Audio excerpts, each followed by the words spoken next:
Okay, omulungi ali ku Tomusayugi natera tukwaniriza tuli butoola n'omusumba Servant Hilary Musima okuva ku Truth Set Free Ministries naye ng'eri wansi wa Kingdom Revelation International. Yes. Ministries. Cream.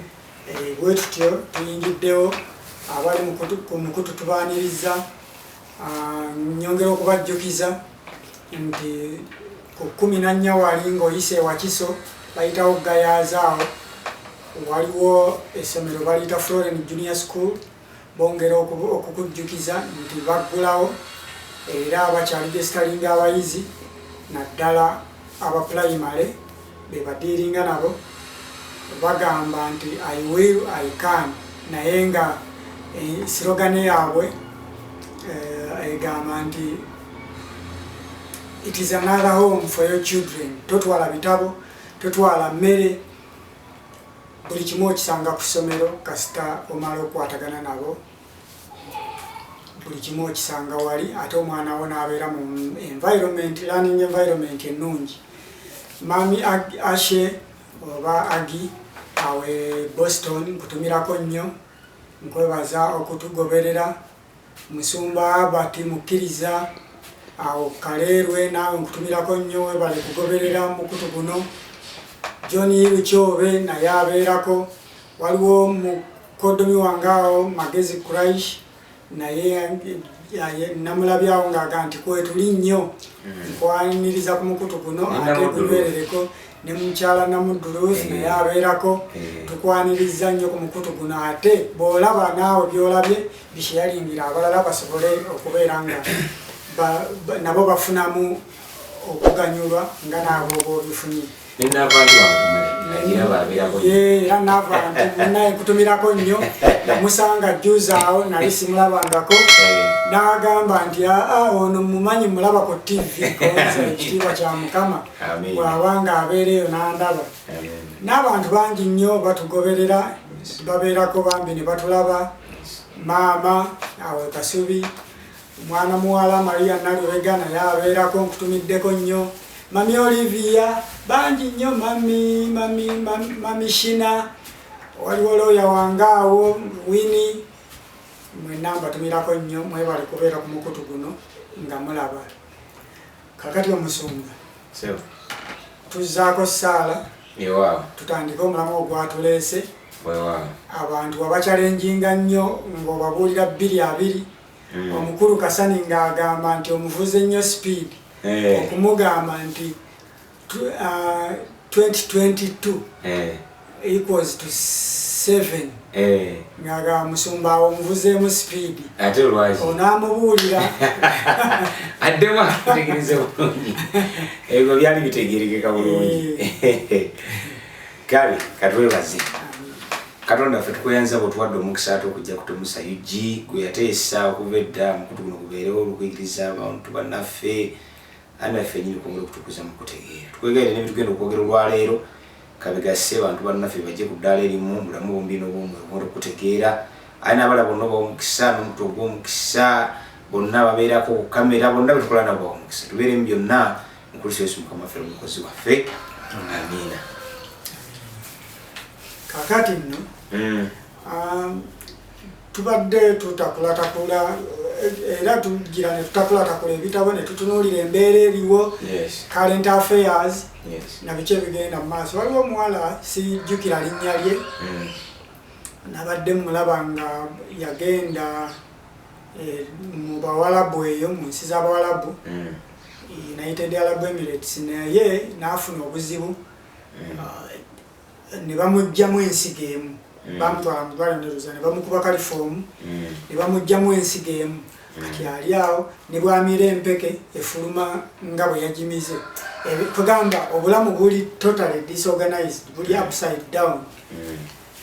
Naye nentunula ku mulembe guno gwe tuliko nga abavubuka bangi nnyo bettanira nnyo okugenda ebweru.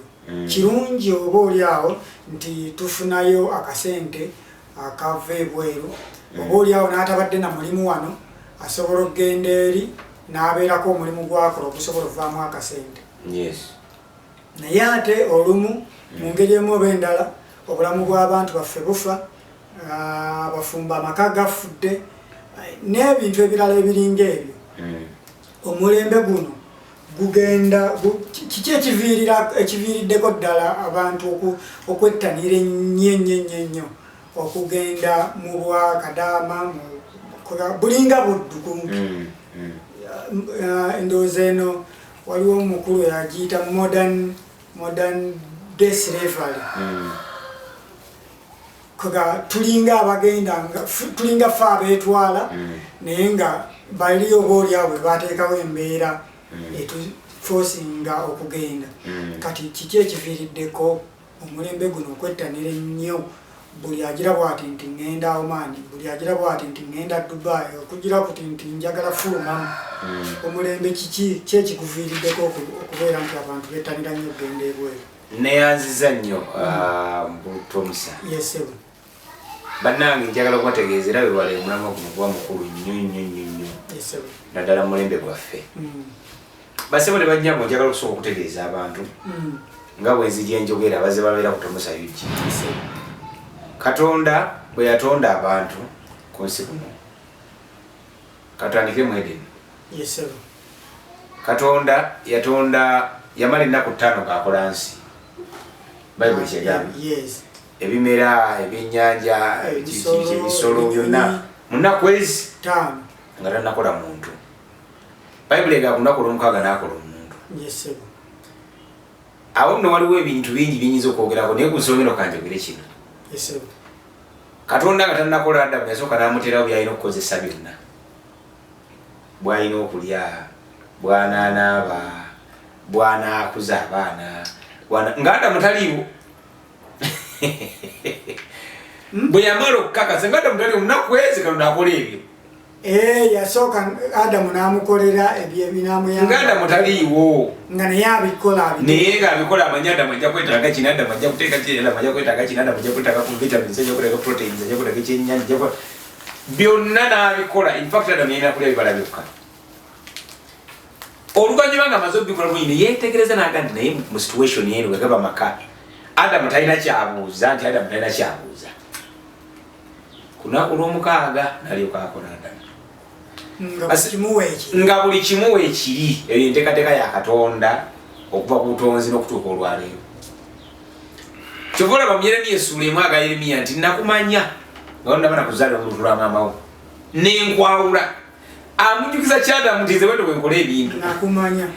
Bwe mba nga sirina kutonda nsooka kuteekawo mbeera mugenda kukolera bintu byonna. Kiki njagala okutuukako? Ensonga emu gye ngenda okusinga ennyo okusimbako essira. Ereese abantu okuva mu mawanga ga kugenda mu nsi endala okukola obuddu. Abasinga obungi bajja kulowooza nti gavumenti. Era gavumenti. Ekyo kitundu naye ntono nnyo ku nsonga eyo. Era gavumenti epulenga kitono ku bantu okuva mu nsi abagenda ebweru. Kwanze bapolitician of course manyi balina okwogera bo baagala public opinion yogera boti kola boti. Naye kabategeezeeko okusinza ku butonde Katonda yatukola. Emu ku nsonga esookera ddala nsiba kibagamba Katonda atonda ebintu mu nnono 3 esinga obukulu. Nabagamba Katonda atonda ebintu ekisooka with potential awe ekintu obusobozi mucyo mbaamu obusobozi. Ensigo yaffe n'erina obusobozi muyo okuba ensigo yaffe teyeetaaga buyambi okukyoba okola kiri kimu genda ogiteeka wera okukulira. Era sigwa bw'omala ogisimba mu ttaka sigwa agibeerako bwayi kula erina obusobozi muyo okukula. That is potential. Self-help. Yokka inbuilt potential. Buli kitonde kyakola n'omuntu bw'ali. Ennono ey'okubiri atonda ekintu with a purpose, for a purpose, n'ekigendererwa. Era n'ekigendo kiri mu yo ensigo ya over okubeera over kiri mu yo sigwa ogibulya. Era yano kyadde bwayi oyina n'otuusa okuba over gwenno ninga ndaba ofuuka omuyembe. Self made kibeera mu yo, purpose being over. Era kakutegeezeeko oba bw'akula n'abantu ne bamulya muye l'essanyu lye kubanga atuukiriza ekigendero lwaki yatondebwa. Ennono ey'okusatu kye tuyita principle. Era nze nziyita nziyita triple P. Purpose, potential, principle. Principle kye. Yes. Principle kye. Potential, principle. Principle kye ze tuyita laws, amateeka. Principle omanyi kano kakogero katono. Omulangira abungereza bamuyita bata prince. Ate omumbejja princess. Prince kitegeeza first prince.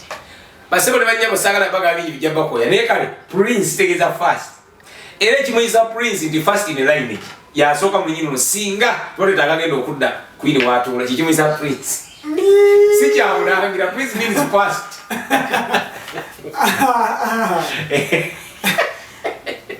Omukulu Kasani kyavaaga nti omuvuga speed.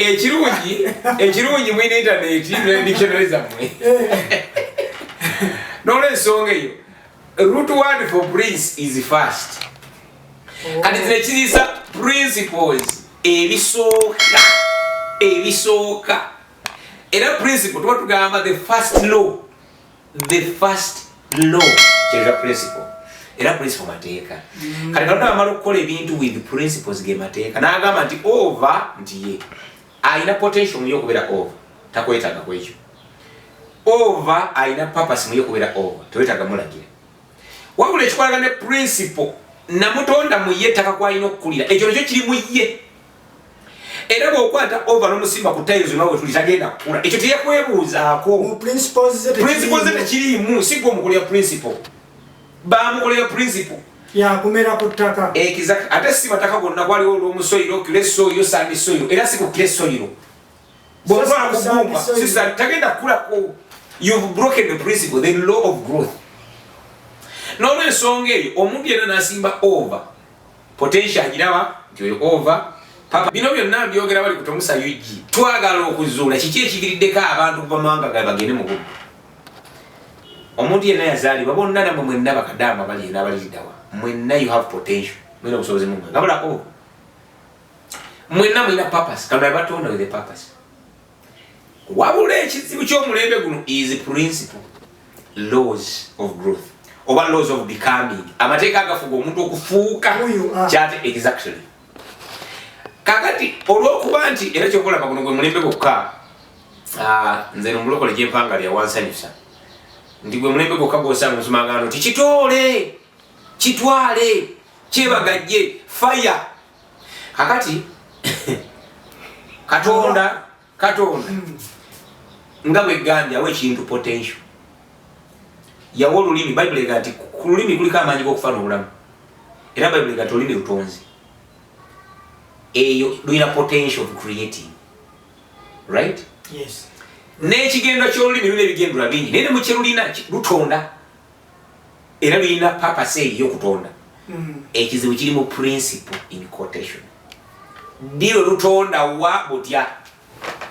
Kakati omusoma wakere jinaga nti ekizibu fire alimba. Oyina kutegeera enno neefuga fire okukola yeriwa. Ani agamba di aidwaki wa. Yensonga lwaki kuno ku mulembe gwokka abalogo ne basaba nnyo nga baavu nnyo. Reason being balina ng'ate abasumba bagagganyi. Tebalina principle, tebamanyi laws, kiki ekifuga. Ebintu bikola ddi. Yensonga lwaki kati abasumba amaka gatulika nga mberenge.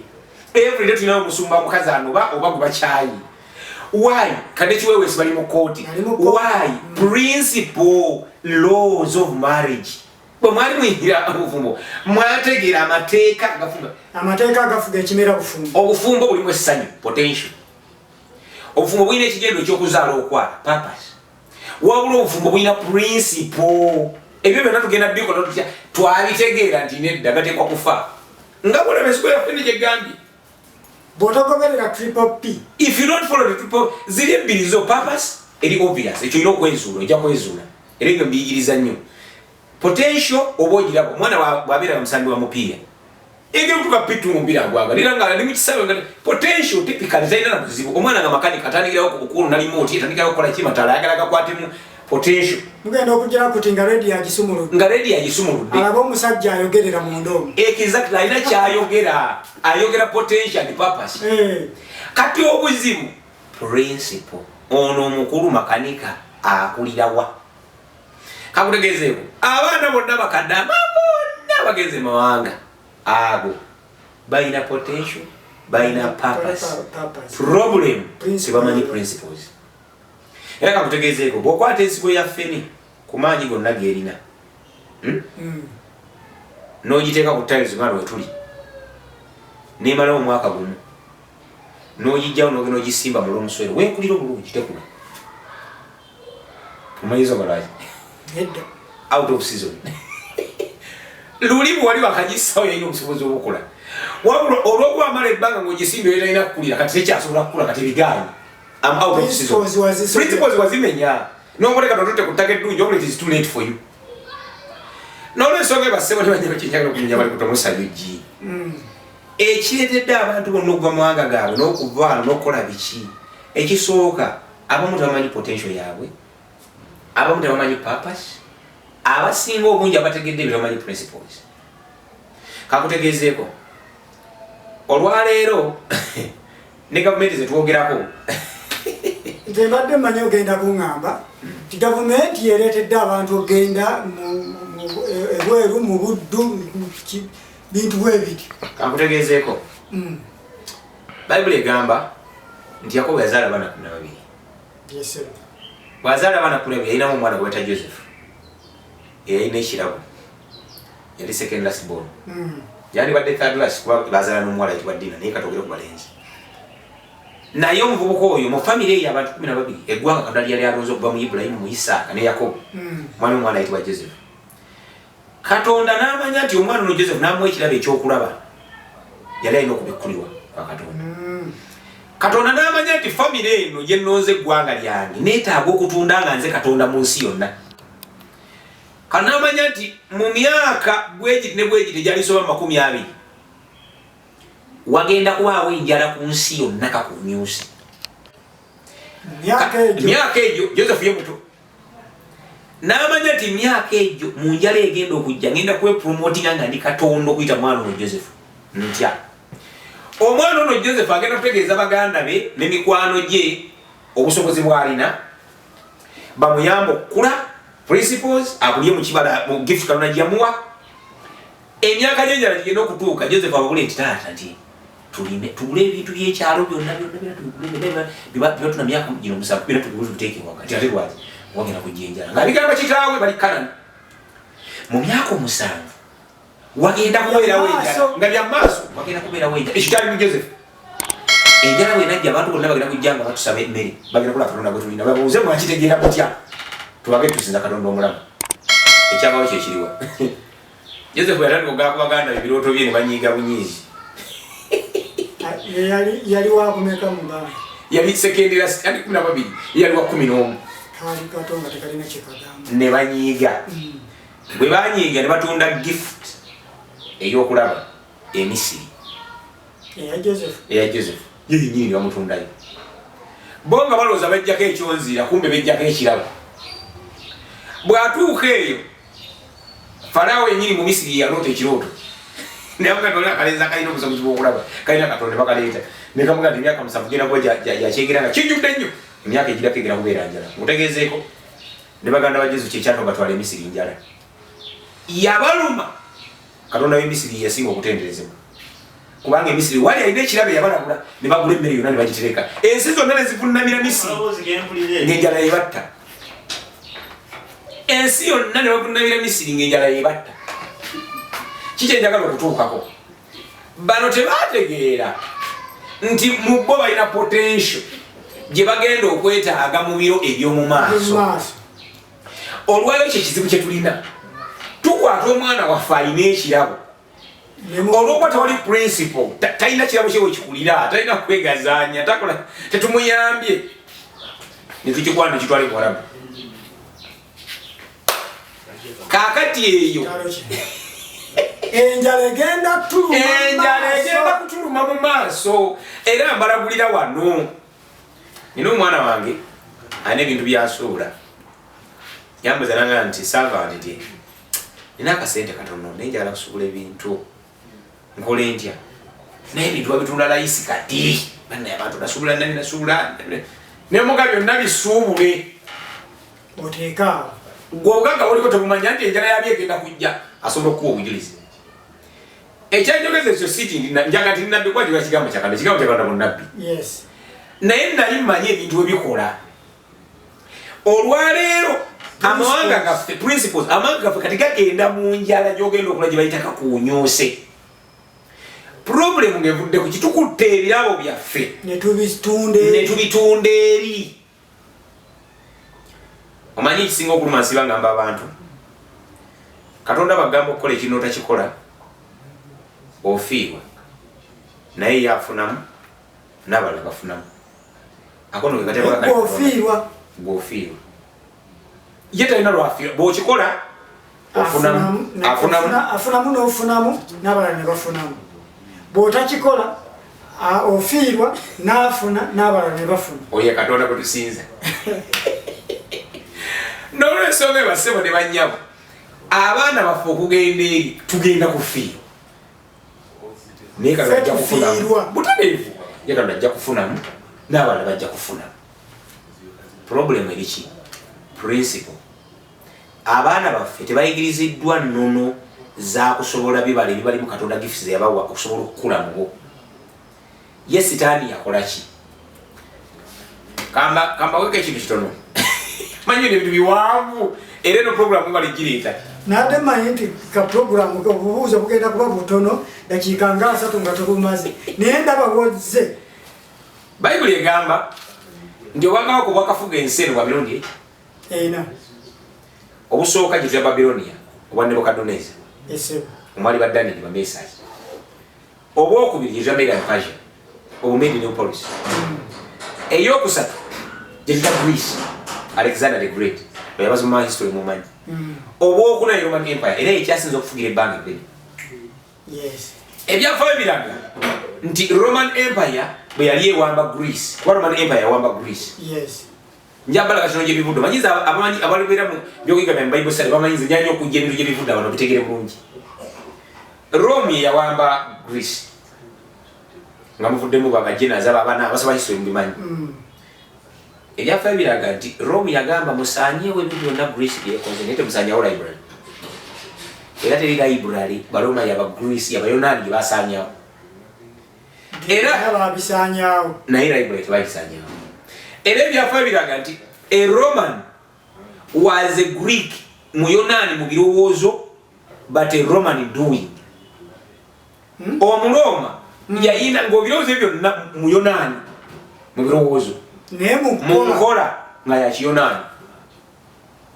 yensonga yakiroma mu empire zonna yasinga okufugira ebbanga eddene kubanga balina endowooza Greece gyetwogerako buyonaani lyeggwanga erya inventinga enkola ya demokrasia era bakira demokrata olwo gwe twogerako e Uganda ba Aristotle ba Socrates ba Plato be bakola ekigambo demokrasi yensonga lwaki enjogera egamba nti abafubi bafuga ensi eno Uganda etambula ku demokrasi owaba Aristotle abali ku abafedde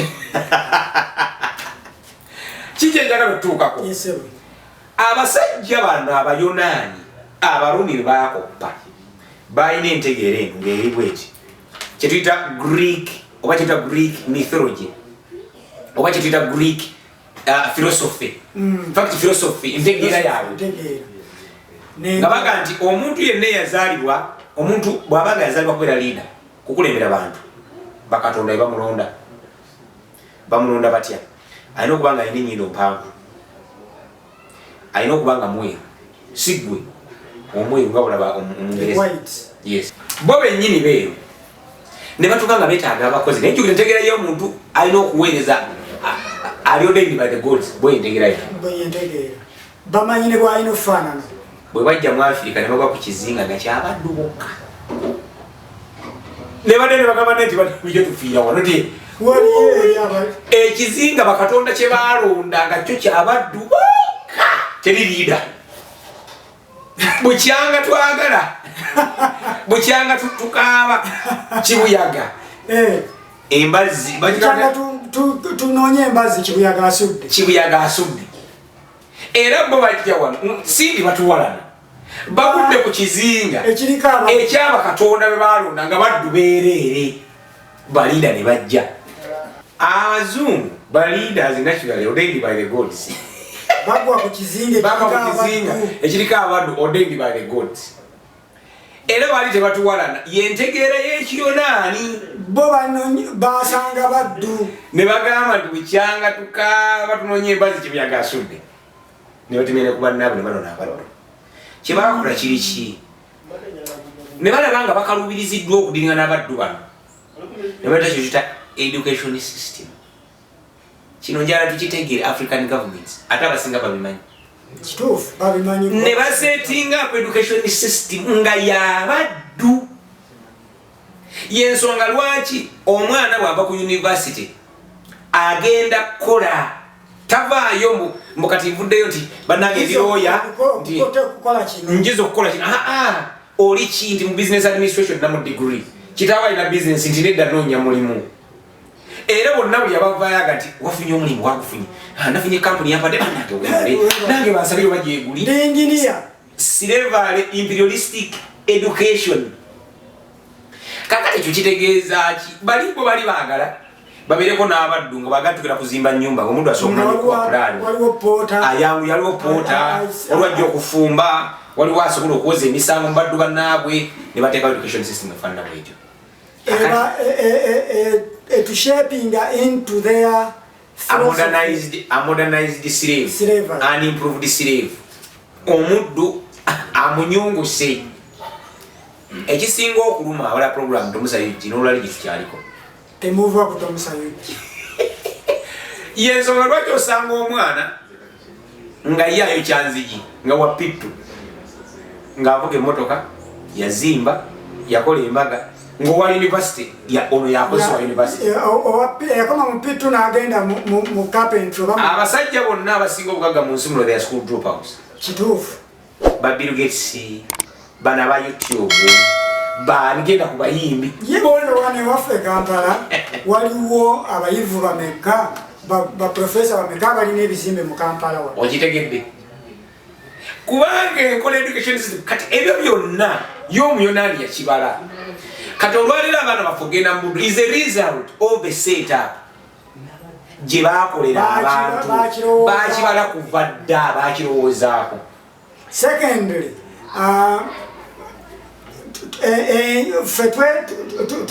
tuddira ebirabo byaffe tubitunda eri enjala essaawa yonna. Obviously. Ate tegenda tuvaako. Obviously. Kubanga yamanya nti okay, nti yes, katugende mbafirika, nti tegewa akasente bo bajje. Obo kitegedde.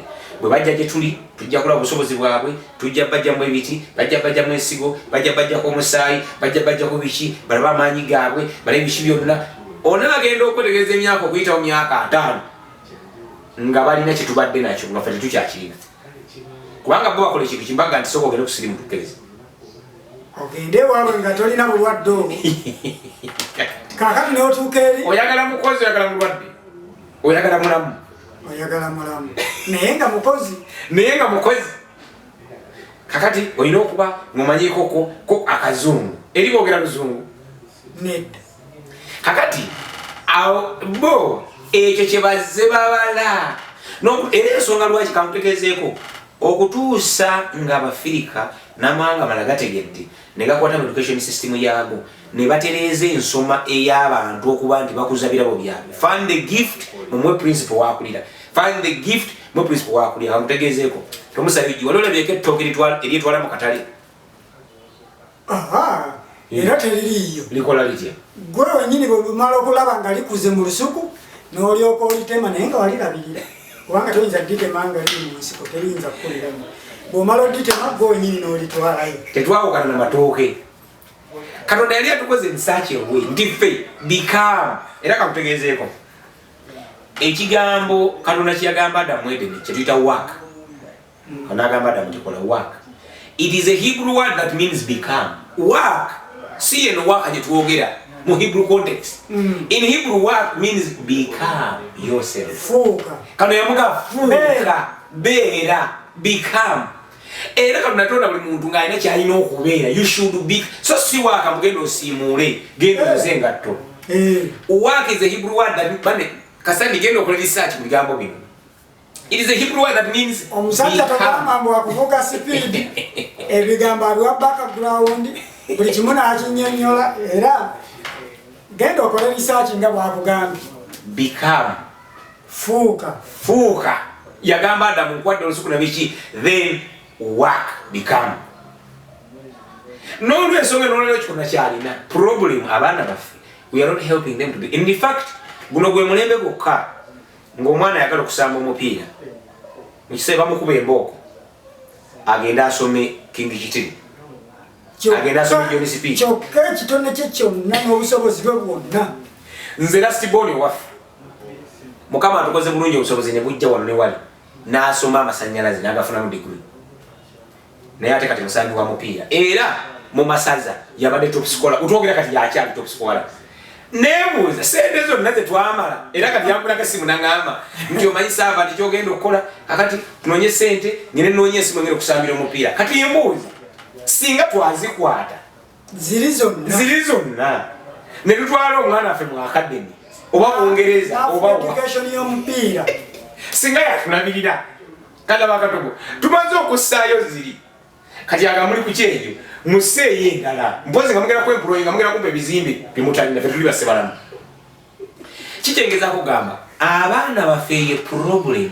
Kati buli muzadde atandika okusala amagezi how omwana bwabikaminga kyali yensonga leki ze giri mbula yaabwe akabaka zisibulira ddiini. The sources ezandiyambye abantu to become esooka ddala yandibadde religion kubanga eddiini ehandolinga omuntu okuva obuto nga yakagwa ku ttaka mulimu n'eddiini nga yakagwa ku ttaka bayibuli si kyegamba naye bwe kibakola n'atwala omwana ne bamubatiza ekitegeeza nti tubamuwadde omuzadde agezanga tubamuwadde ne bamunakyalinga nga bwe baagala naye ekyebuuza kiri kimu ndotuka okweza emyaka 3 nga tena kyafuuse nfact nga nekyafuuse yenoonya bwenoonya abamulaba mumugamba naye bwalikoze nno ku kintu bwekiti kyokka nga eddiini kano yali agikoze nga lina kuba ssomero to help someone to become afuuke kyalina okubeera. Omusambi omupiira akifuuke, omulizi w'egiri akifuuke, nabbi akifuuke, omuddusi akifuuke to become ng'essomero zino religion. Kyokkola nze nd'obuzibu n'eddiini era neewuunya Mukama atusaasire ekyo tuli kyogerako. Kiki enjagala okutuukako y'ensonga enkulu lwaki abaana baffe bavudde mu mawanga gaabwe ne bagenda mu nsi endala banoonye avenue bambi nga balowooza nti eri oba oliawo kati nsigo zaffe nezenoonyeza zigenda okukulira.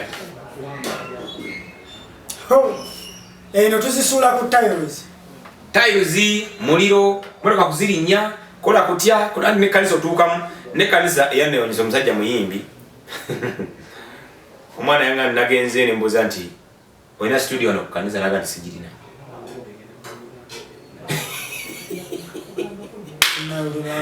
Ng'omusumba muyimbi alina ekkanisa onamuza nti musumba ng'ayagala kumanya ebitondo bikwatiddeko otya nakati asina studio kyokka omusumba muyimbi ate talina studio ku kanisa. Kati mbuuza abayimbi basumba bagende banoonye estudio ewalala nga go wennyini tuzole problem gye tulina. That is the problem with religion. Nti tetuyamba abantu tubika in fact bw'obeera mu kanisa y'omusumba ng'abadde nabbi ne kakutana n'ogeza oba nabbi gwawo ngufuutukawo ng'ovaawo temuyinza kuba bannabbi babi era amanyi nti gwe kyotandise olina kuva wano. Ekyo kituufu naye nga enteekateeka bwe mboyagala si enteekateeka ya Katonda oba olyawo oba olyawo naye mu servant kino tetuyinza kijja Katonda kubanga yatumanya nga tetunnaba na mu lubuto bwe kiri kakati bw'aba yatumanya nga tetunnabaawo kitegeeza yamanya buli ekinaabaawo. Kati for example sigenda political naye kubanga ekyo kyoyogedde singa President Museveni kati yalaba potential mu Bobi Wine nti akasajja kano kasaana kanzirire singa yalaga nti mutabani sooka ojje kubuulira ebintu bino nga bwe bitambula we naaviirawo ng'obitegedde naye bagobagana bugobagana kitegeeza Katonda ebyo yabimanyi Katonda ebyo yabimanyi olwa kano yawa abantu choice kazugera kubulieko kano yasooka kukola Adamu yekka n'abulira Adamu yamubulira n'akola kaawa era Katonda tagambanga kaawa ku byamutalya muti Adamu yamugamba Katonda tagambangako kaawa ku byamutalya muti nantambuza ya bintu Adamu yayigiriza kaawa nti tokola kino Adamu yaga nti kino tekikkirizibwa ye musomesa wa kaawa kubanga yali manager w'ennanga oluvannyuma lwa byonna kano n'alyoka aleeta abaana ng'essomero liweze lirimu edimasita ne oba baasa oba vice edimasita enteekateeka kati ya Katonda eraga nti abaana bayigirizibwa bazadde katondasaasi kiki enjagala okutuukako Katonda bwe yassa Toomu ku nsi yamuterawo n'essomero si mulimu gwa Katonda kuyigiriza Toomu yateerawo Toomu essomero kyokula yasooka Adamu ne Kaawa bo ne babeerawo ne babitegeera oluvannyuma ennyo ne balyoka bazaala abaana ng'essomero likuze maama abimanyi netagabimanyi ng'abantu bayinza kulaluka ne babakola batya kakati obuzibu bw'omulembe guno buliki abandi kuyigiriza nabo bennyini baddu baaba babayigiriza bakyali mu busibe mu buddu kakati era ng'ekizambo gy'oleese President Museveni yandibadde ateekateeka Bobi Wine President Museveni talina buzibu ye yennyini muddu w'okubeera nti nze kino ekintu nze nkirina bwe nvaako nze nkitegeera bwe nvaako oli mutani wange yanzirira talina respect to gifts kubanga ne system ffenna mwe tukulidde tunakyayinza kuba tetulina respect for other gifts kubanga ntera okwewuula n'abeNRM bennyini batera okugamba nti kino ekintu akisobola teri mulala President Museveni because they have no respect for gifts yensonga lwaki oli bw'avaayo totya kukoleeza kando ndala kubanga ne kando ne bwekoleeza kando ze 15,000 oba emitwalo 5 era omuliro gwayo gusigalako twatugamba nti candle loses no light by lighting other candles bwatutyo nno naade n'ebibuuzo bingi naye obizzeemu nga kumpi sinnabibuuza kubanga nabadde mbuuza nti kati omulembe gwaffe okugenda mu gwa Kadama kigulekawa era bw'ogenza okunnyonnyola ndabye nga gye bujja enjala egenda kutuluma kubanga ebitone byaffe tubitunze ebweru ate sebulabayo ye kano tafiirwa nembuuza nenjagala okubuuza nti bayibuli yo eyogera ki ku mbeera bwetyo era nabyo bw'ogenze okuzingazinga nenziribwamu olina ekirala kyotwongerako kyeŋŋambye nti ye kano tafiirwa era maliza abantu bagamba nti mwenna bali mu nsi ezeeyo omanyi Katonda yakwata Abayisirayiri n'abatwala e Misiri olw'enjala olw'okuba batunda ekirabo kyabwe naye baatuukayo baagulirayo enjiri kakati mwenna bakadaama eyo gye muli kimusinga okusaba Katonda kiri kimu mumusabe akyuse obulamu bwammwe abakuze mumutegeera atonde ekifaananyi kye n'engirize mu bulamu bwammwe muyinza okubeera ettaala mu Buwarabu kubanga kati maaso ga Katonda mwe mufuuse foundation mugenda kusiga omusingi fe ab'enjiri otugenda okujjira ng'Abawarabu emitima gye zimaze okumenyekamenyeka olw'okugondera Kristo kubanga Bayibuli egamba nti buli viivi lijja kufukamira olunaku lumu ligende Kristo ye Mukama nolwensonga mwenna abali mu Bwakadaama ekisinga obukutu nga focus okulowooza nti wanoonya ssente kyokka nkibabuulira toluzinga focus gwali Kadama kulowooza mwonna ssente in fact sina zokka tononanga ssente bakakwongerako olw'okubeerayoko Katonda akuganyiza obeere ng'oli mulamu ofuna akasente ako ka payment wabula ekisinga obukulu ekyakutwala kwe kusiga omusingi abantu abalabe Katonda si mu bigambo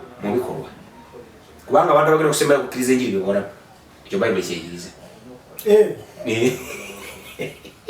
oba nteekateeka ya Katonda abaana baffe okgenda abaana baffe ne bannyinaffe ne baganda baffe okgenda eyo basobole okutwalayo nabagambye mumugonde atafiirwa ekyo nekibagambye ne bamumujeemera atafiirwa bwe twagaana okuza abaana baffe mbirabo kakati tibafundiikiridde wabula yitafiirwa nti era asigala afunamu ebirungi bwe bityo bwe bibeera kutomusayo gi tugenda kufundiikirira wano ebibuuzo byammwe mubiteekeko ku wansi awo mu comments likes muzituwe n'okutuchallenginga tugamba tetugaana tuchallenginga kubanga ebisinga tumala kubinoonyerezaako ne mutuchalengingire nnyo mu byawandiikibwa.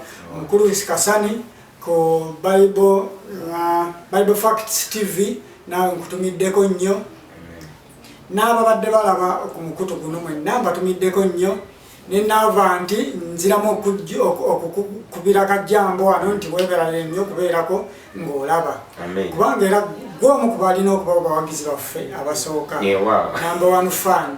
Kubanga omusajja omu yali abuulirira abafumbo n'agamba nti omukazi oteekwa okubeera nga gwe muwagizi wa bbaawo asooka, ne bw'aba alina by'ayogera nga abyogera oba lukuŋŋaana n'asobya toviirayo awo omulinda wakano gana kali wali tulimbye. Era yo Bayibuli egamba Timoseewo 3 nti mukazi wange bwe nnema okumapaswedinga ku byenjogera okumpagira sisaana nakubulya balala.